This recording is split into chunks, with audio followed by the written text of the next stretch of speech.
하나님이 하시는 일을 나타내는 사람에 대한 제목을 가지고 요한복음 9장에 있는 말씀을 함께 듣습니다.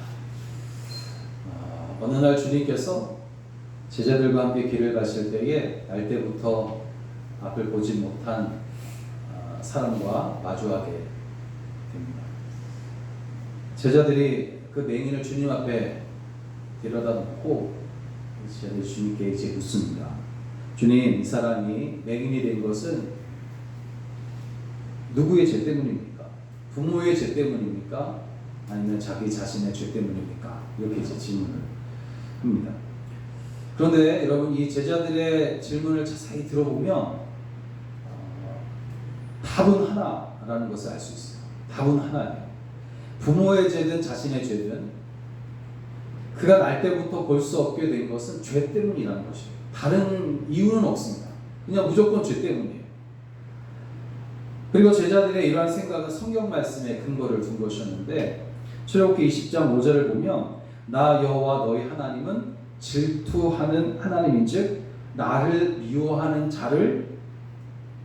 자의 죄를 갚되 아비로부터 아들에게로 3, 4대까지 이르게 하거니와 하는 말씀입니다.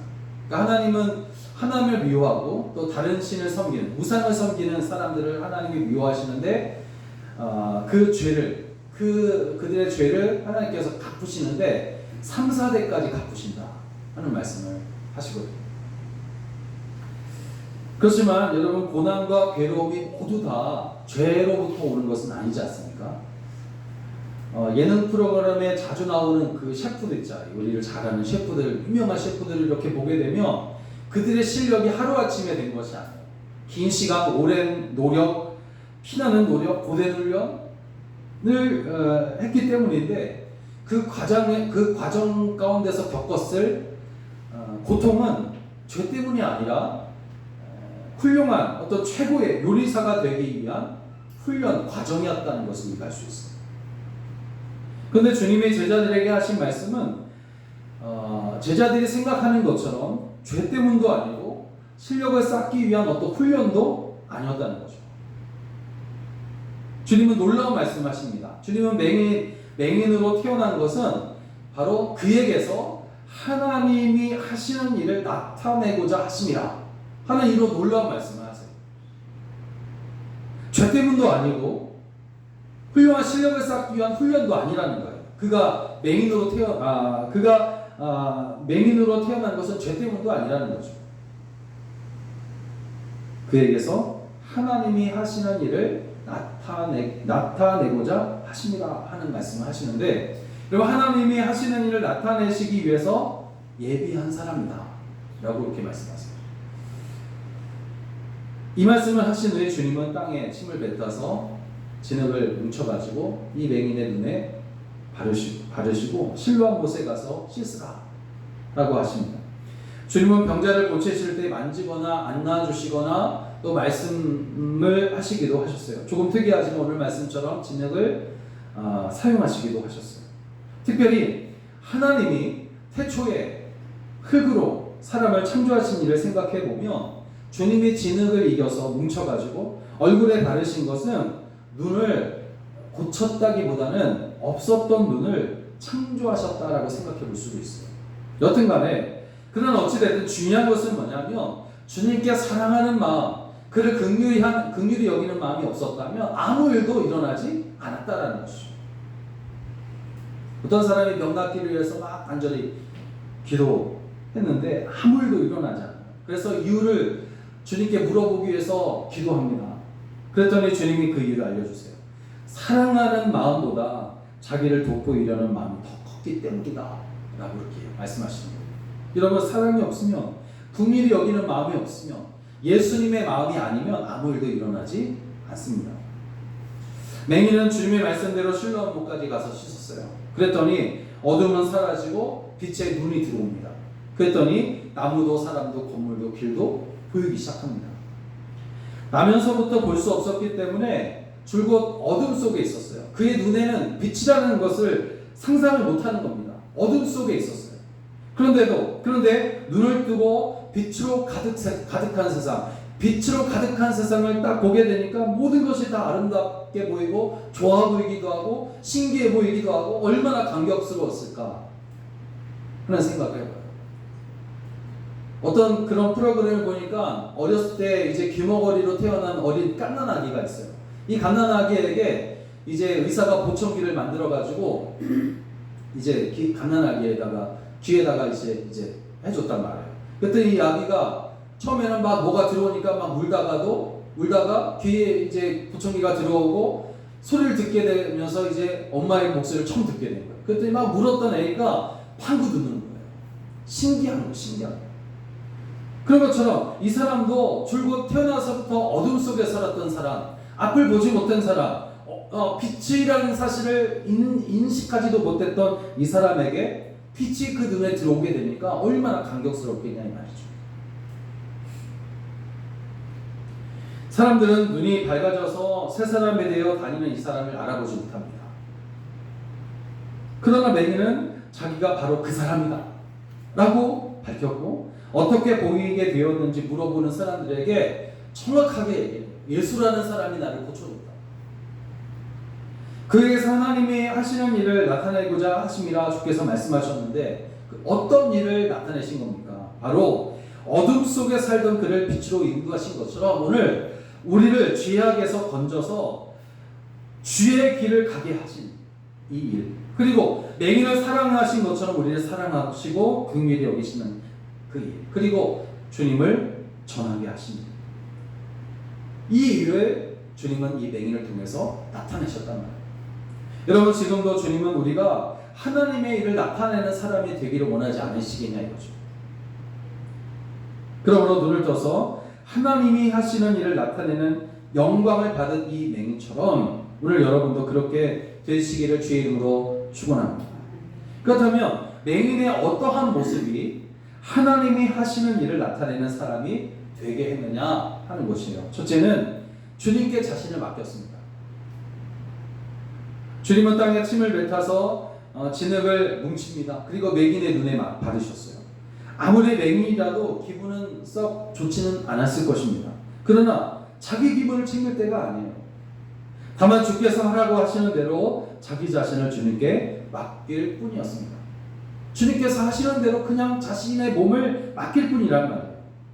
너무나 간단한 그런 행동입니다. 그러나 여기에는 아주 중요한 의미가 있다는 거죠. 왜냐하면 자신을 맡기기 위해서는 자신을 일단 부인해야만 하고 부인해야만 가능하고 자신을 부인하기 위해서는 자신이 죄인임을 고백해야 하기 때문이에요. 오래전에 타고 다니던 차가 고장이 나서 견인 트럭을 부른 적이 있습니다. 그런데 견인 트럭에 고장이 난 이 차를 매달고 이제 출발하려고 하는데 차가 움직이지 않아요. 알고 보니까 손브레이크를 하고 걸어놓은 거예요. 손브레이크를 걸어놨어요. 자기를 부인하는 것도 그렇습니다.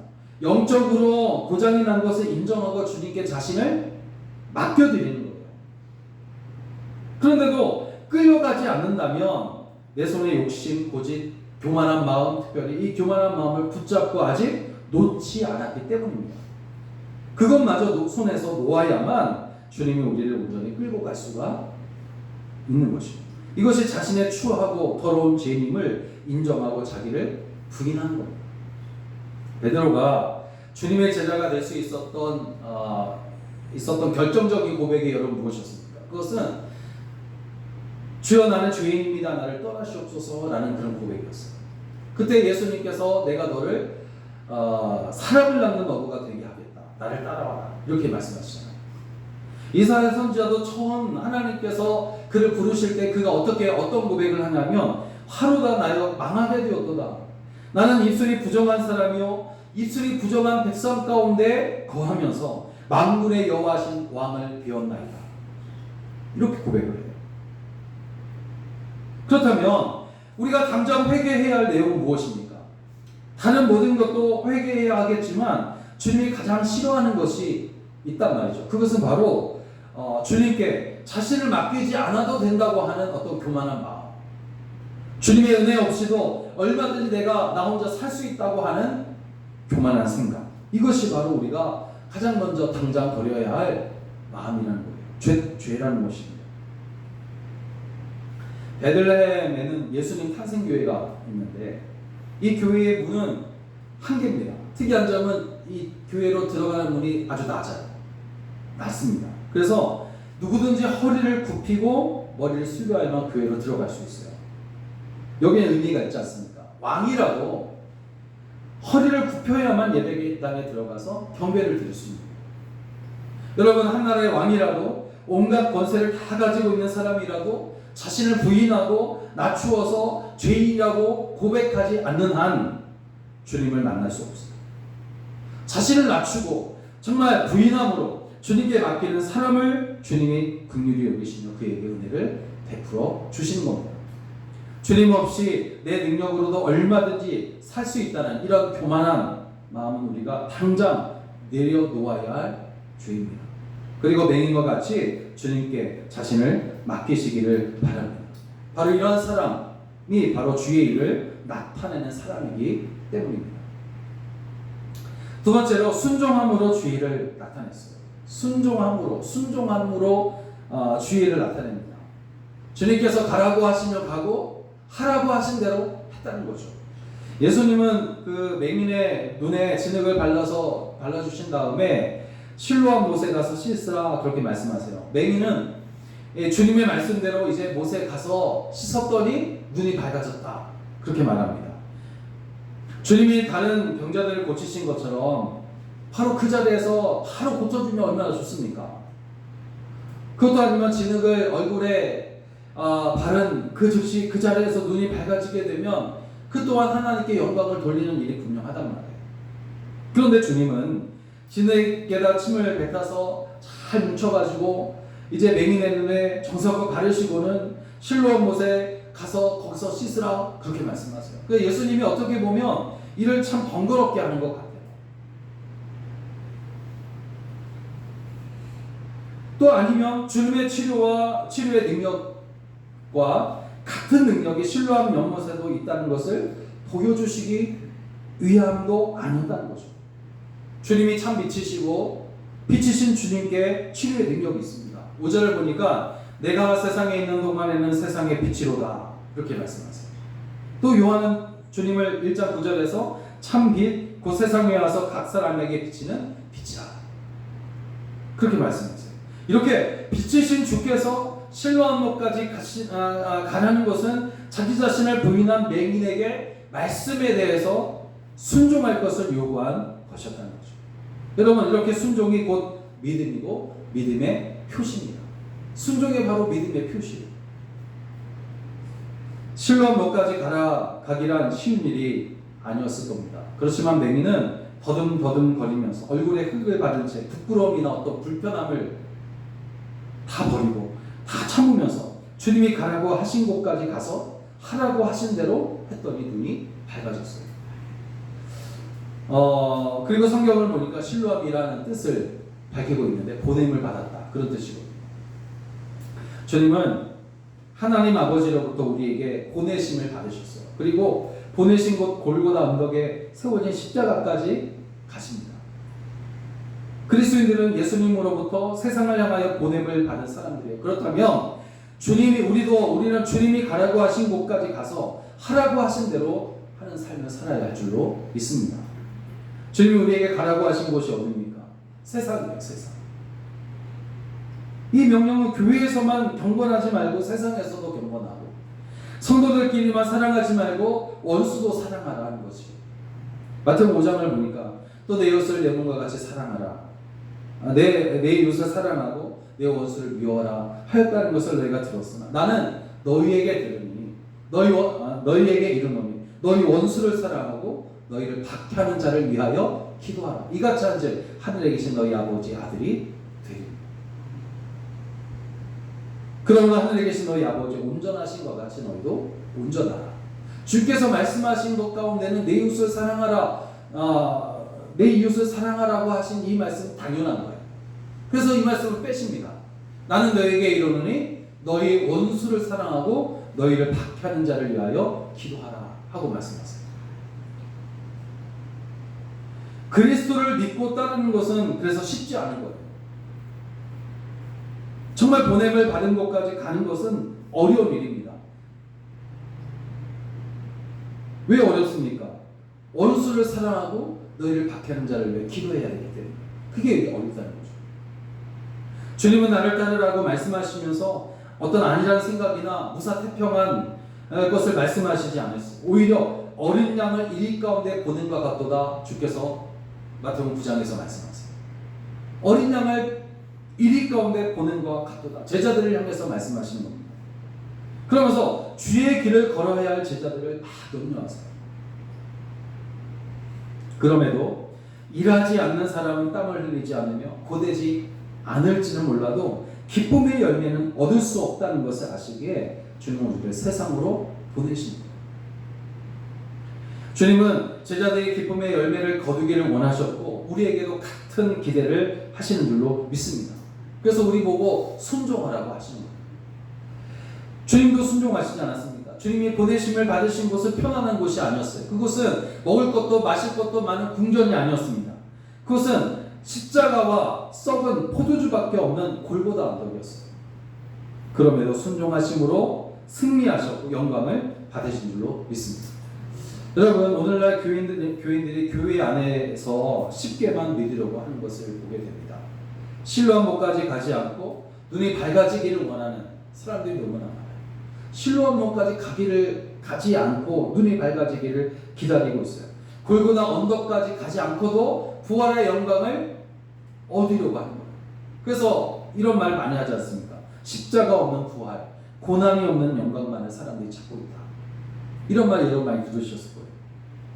성경은 우리에게 쉽게 사는 넓은 길을 보여주지 않습니다. 힘들고 고난이 많을지라도 주님과 함께 좁은 길로 가라고 하십니다. 그래서 마태복음 7장에서 좁은 문으로 들어가라. 멸망으로 인도하는 문은 크고 그 길이 넓어 그리로 들어간 자가 많아. 생명으로 인도하는 문은 좁고 길이 흡작하여 찾는 자가 적다. 좁은 문, 좁은 길로 가는 것이 주의 말씀에 순종하는 것이고 그래서 그 길은 생명으로 인도하는 길인 줄로 믿습니다.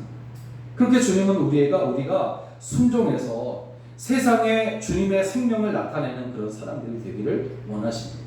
오늘 여러분 살아가는 모든 삶의 자리에서 세상 가운데 살아가면서 세상에 빠져 살아가는 것이 아니라 거기에 이끌려 살아가는 것이 아니라 오히려 세상 속에 살아가면서 주님의 생명을 사람들에게 나타내는 그런 삶이 되시기를 주의 이름으로 부탁을 드립니다. 세 번째 마지막으로 맹인은 예수 그리스도를 증거함으로 이제 주님 하나님께서 하시는 일을 나타내는 사람이 되었어요. 여러분 그런 말 많이 하지 않습니까? 화장실에 들어갈 때와 나올 때가 다르다는 말이잖아요. 이 말이 무슨 말입니까? 문제가 정말 급한 문제가 해결되고 나면 막상 정작 도움을 주었던 사람들을 모른 척한다는 거죠. 그런데 이런 사람들이 의외로 많기 때문에 이런 말을 하는 것 같아요. 맹인은 그렇지 않아요. 맹인의 눈을 뜨니 사람들이 알아보지 못하고 다른 사람처럼 보였지 않았겠습니까? 그래서 묻는 사람에게 구절에서 내가 그다, 내가 그 사람이다 그렇게 말했고 자기가 보게 된 어떻게 그렇게 됐느냐라고 묻는 사람들에게 예수라는 사람이 나를 이렇게 낫게 했다. 예수님 때문이며 또 어떻게 밝아졌는지에 대해서 사람들에게 확실하게 말하기 시작하는 거예요. 날 때부터 맹인이었던 사람이 눈을 떠서 빛을 보게 된 일은 너무나 놀라운 일이었지만 사실 주님을 시기하고 주님을 모함하려고만 하는 사람들에게는 주님을 찾기 위한 어떤 절호의 기회였습니다. 왜냐하면 맹인은 자신이 고침을 받은 날이 안식일이라는 것을 공공연하게 말하고 다니지 않았겠냐 이거죠. 성경에 나와 있지 않지만 그가 예수라는 사람이 나를 고쳐주셨는데 그 예수님이 나를 안식일에 고쳐줬다 뭐 이런 말을 구체적으로 성경에 나오지 않겠지만 그가 확실하게 대답했다면 확실하게 구체적으로 말했다면 아마 다 얘기했을 거예요. 바리새인들은 그래서 정말 안식일을 철저하게 지키고 생명처럼 지키고 있는 이 바리새인들은 그 맹인의 부모를 신문하고 맹인을 잡아다가 신문을 합니다. 그리고 그리스도를 증거한 이 맹인을 출교까지 하려고 하는 거예요. 출교를 하는 거예요. 결정까지 했습니다. 유대계에서 출교라는 것이 뭡니까? 완전히 버려지고 완전히 잊혀지는 것이 바로 출교거든요. 그 사회에서 완전히 매장되는 것을 말해요. 예배를 그들은 생명처럼 여겼는데 예배도 드리지 못해요. 그리고 그의 곁에 어떤 사람도 접근하지 못하도록 했습니다. 아무도 그와 교제를 하거나 그에게 물건을 팔거나 사지도 않아요. 같이 먹지도 못합니다. 그가 죽으면 그 시체 위에 돌을 던지고 그를 위해서 우는 것도 금했다는 거죠. 이게 출교예요. 유대교에서 말하는 출교입니다. 이렇게 출교당하는 것이 얼마나 무서운 형벌인지 알고 있었기 때문에 그의 부모는 자기 아들이 예수로 말미암아 눈을 떠 보게 된 것을 알면서도 거기에 대해서 대답하지 않고 아들이 장성했으니 그에게 가서 물어라 하면서 책임을 회피하는 거예요. 그러나 맹인은 어떻습니까? 끝까지 예수 그리스도로 말미암아 내가 보게 되었다라고 이제 담대하게 증언하고 있는 것을 볼 수가 있어요. 여러분, 하나님은 맹인을 통해 당신의 일을 이렇게 나타내셨어요. 그것은 복음을 전하는 일이었고 이 복음을 전하는 일은 그에게 있어서 목숨을 건 것이었어요. 출교를 당하는 것이었습니다. 하나님의 일을 그야말로 목숨을 내놓고 그가 나타낸 것이에요. 얼마나 위대한 일을 그가 한 겁니까? 여러분, 나 같은 죄인이 그리스도로 말미암아 어떻게 구원을 받았는지 사람들에게 오늘 우리는 자신 있게 말하고 있습니까? 어떤 경우에도 예수님 때문이다라고 말하는 그런 성도가 되시기를 주의 이름으로 부탁을 드립니다. 그것이 곧 하나님의 일을 나타내는 것이기 때문이라는 거죠. 오늘 여러분, 목숨을 걸고 생명을 걸고 목숨을 걸고 정말 출교당할 것을 알면서도 예수님을 전했던 이 맹인과 같이 여러분 예수님을 전하고 또 알리고 예수님과 살아가는 그런 삶이 되시기를 주의 이름으로 부탁을 드립니다. 그것이 곧 하나님의 하시는 일을 나타내는 것이기 때문이에요. 사랑하는 여러분, 본문에 나오는 맹인은 아주 특별한 사람입니다. 왜 특별합니까? 하나님이 하신 일을 나타내기 위해서 준비한 사람이기 때문에 특별해요. 하나님의 일이 무엇이라고 했습니까? 그것은 주인이 회개해서 당신의 자녀가 되는 것이 하나님의 하시는 일이에요. 그리고 그 사실을 증거함으로 영광을 받으시는 것이에요. 맹인은 이런 하나님의 일을 나타내는 사람이 되었기 때문에 그는 아주 특별한 사람이 되었어요. 자신을 부인. 그러면 어떻게 그가 이 일을 나타냈습니까? 자신을 부인하고 주의 말씀에 순종하였으며 눈을 떠 보게 되죠. 출교당할 것을 알면서도 복음을 전하는 겁니다. 그렇다면 우리도 이 맹인처럼 하나님의 일을 나타내는 삶을 살 수만 있다면, 그렇게 산다면 우리도 주님께 특별한 사람이 되는 줄로 믿습니다. 오늘 여러분 모두가 다 이렇게 주님으로부터 특별한 사람, 주님의 일을 나타내는 그런 사람이 다 되시기를 주의 이름으로 간절히 축원합니다. 기도하겠습니다. 살아계신 아버지,